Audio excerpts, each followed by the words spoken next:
Come on in. Welcome to Idled Out, where we talk all things Survivor. My name is Luke, and today we're talking about times when the Survivor Island just wasn't big enough for two players. This has got to be one of my favorite genres of episodes. It's you or me. Two legends of the game rallying their troops and throwing down, both knowing that one of them is about to get a one-way ticket to Ponderosa very soon. Often, but not always seen on returnee seasons, these are the bona fide Survivor Clashes of the Titans. The stakes couldn't be higher. Two players enter, one player leaves. These are the Survivor equivalent of the shootout at the OK Corral. Bruce Lee versus Chuck Norris in Way of the Dragon. The face-off of face-off. For this ranking, I'll be ranking by how iconic and legendary the Survivor Throwdown was, as well as how well the story was told. Plainly put, the more hype it was, the higher up the list it goes. So stare ominously at your enemies, grab some Italian, and meet me in the spy bunker as we talk about 5 classic Survivor showdowns where the island just wasn't big enough for both players. At number 5 is Tony and Sandra in Survivor Game Changers. What happens when you put two of the greatest players of all time with completely opposite playstyles, both with egos the size of Troyzan's Green Monster, on a tribe with a bunch of Haleys and Varners and Beast Mode Cowboys? Yeah, one of Tony or Sandra was gonna be leaving the game, and quick. In hindsight, this was inevitable, but I held out hope heading into the season and even throughout the first episode that the big threats would work together to take out the literal who's. In seasons like this, where there's such a disparity in threat levels, it often behooves the big names to band together and survive. That is what Tony pitched early on in Game Changers to Sandra, Aubrey, Malcolm, and also Caleb was there too for some reason. The big threats have to stick together. And this was a thing for about 45 minutes. Unfortunately, Tony's paranoia turned their day one alliance into a one-day alliance. Tony overheard Sandra talking to Troyzan at night. He was probably explaining who he is and why he's here, and this set Tony's paranoia into overdrive. More so. With this falling out, which spiraled into animosity, a power struggle for control of the tribe began, and by the second tribal council, an iconic would-be alliance was born, lived, died, and then mom and dad were heading for a very bitter divorce. To gather the troops, Tony and Sandra each pounded the drum on how dangerous the other is. Tony pointing out that Sandra is a 2-time winner, and Sandra pointing out all of this. And on a tribe where the median player was slightly more memorable than, like, Benry, this tribe only needed one winner to rule them with an iron fist, and that winner ended up being Sandra, who managed to convince the tribe that Tony's chaos was a liability. Tony and Sandra, working together. What could have been? At number 4 is Tom and Cirie in Survivor Heroes vs. Villains. Tom and Cirie were easily the two best players on the Heroes tribe. Either would have led them to victory. Neither would have let JT give his idol away to Russell. Neither of them would have let Candace heroically flip to the villains. So, of course, there was only room for one logical player on the Heroes tribe. The Heroes tribe was stacked physically, but the chasm between Cirie's alliance of Amanda, Rupert, James, and Candace, and Tom's alliance of himself, Stephanie, and Colby, with a flip-flopping JT in the center, split this tribe right down the middle, resulting in an early game losing streak. In one corner, Cirie, inarguably the best player to never win, even at this time, with 2 god-tier strategic games in Exile Island and Micronesia. In the other corner, Tom, who played up to that point the most dominant physical and social game of all time in Palau. Both knew they were the other's biggest threat. Though in all fairness, the bar here was kinda low. Amanda's clearly tired, JT's obviously lost it, Rupert's just here to roar, Colby didn't even know Candace's name.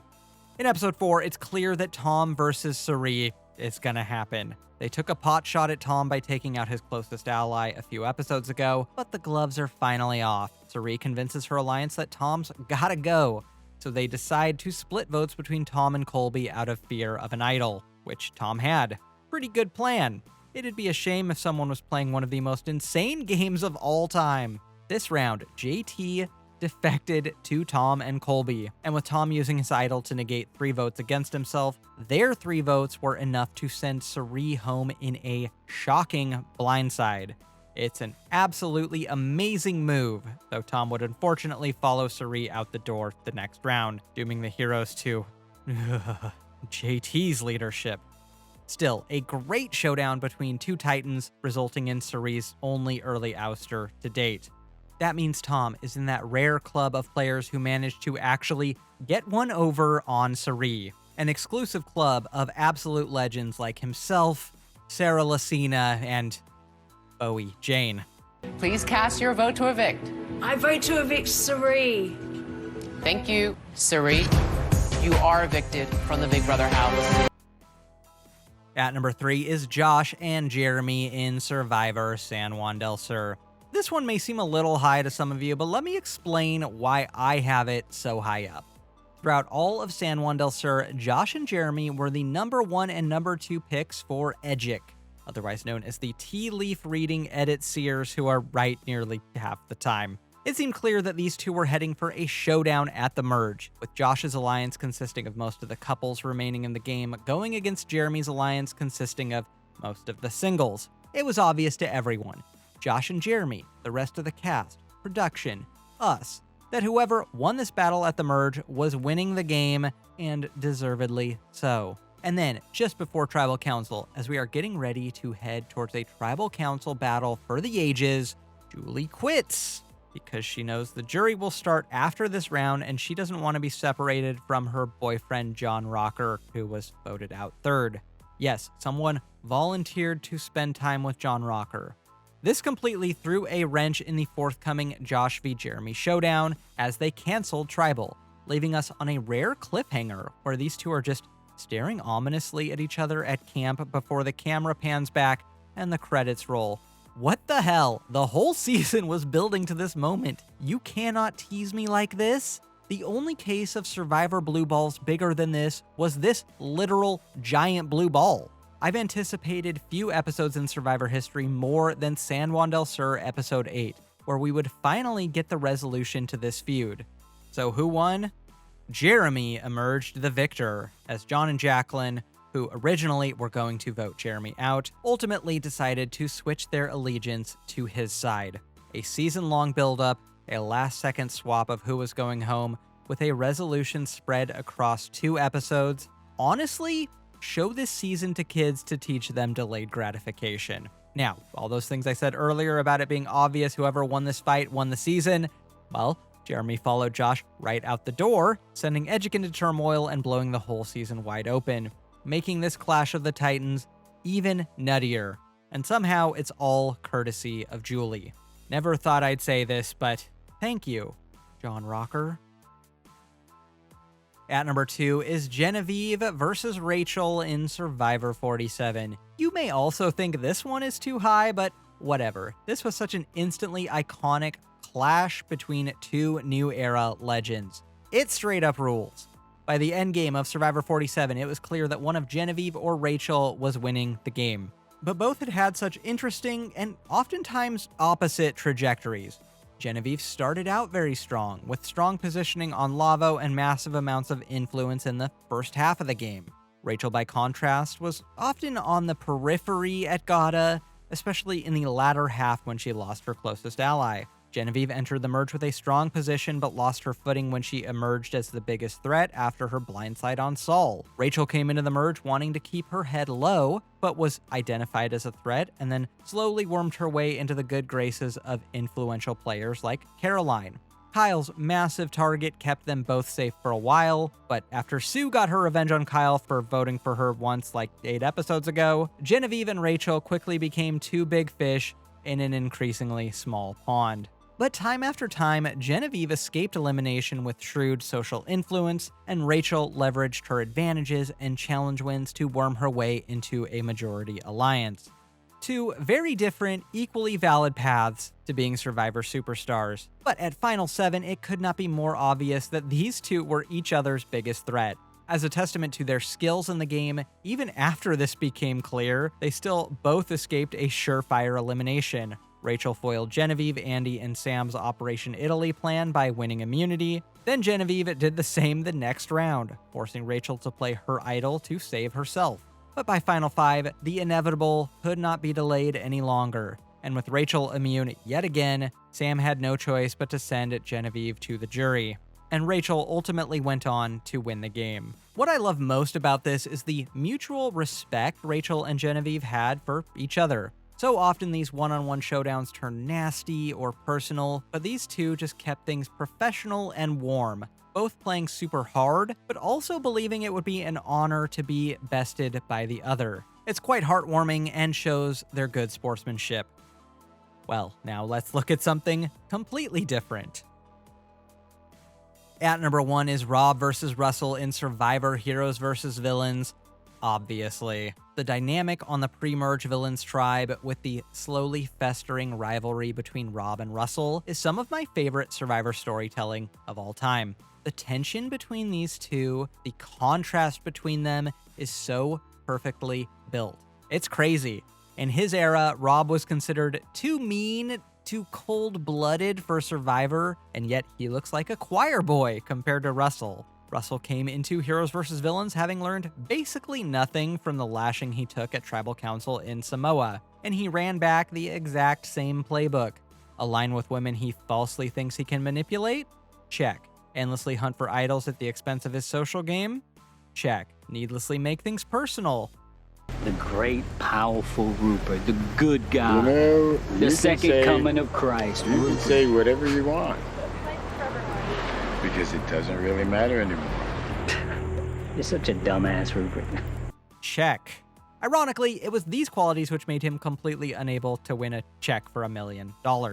Rob, meanwhile, really focused on his relationships this time around, and he had a strong alliance with Sandra, Courtney, and Tyson, with Jerry and Coach on the periphery. You can sum up the differences in playstyle between these two in a single scene. What do you think? I think we need a weed off the week. What do you suggest? One of these. One of who? Right here. What you want me to say? I don't know. You want me to be... That's not a way to gather friends, I don't think.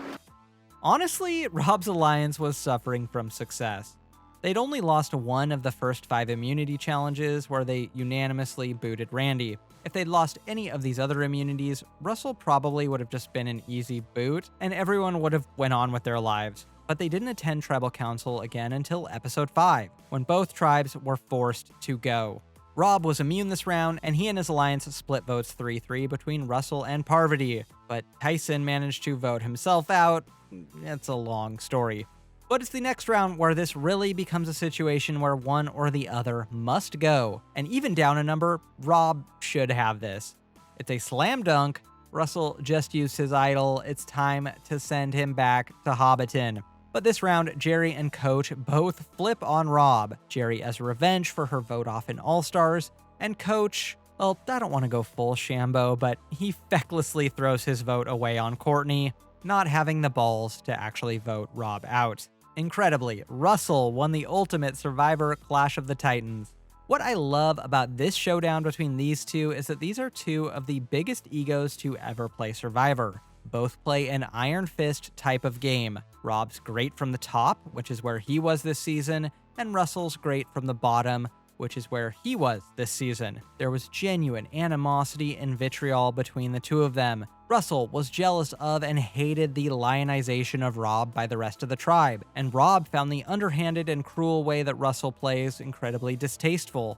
And both are right. It was the perfect storm of huge egos, high-level gameplay, and actual venom between two genuine Survivor legends.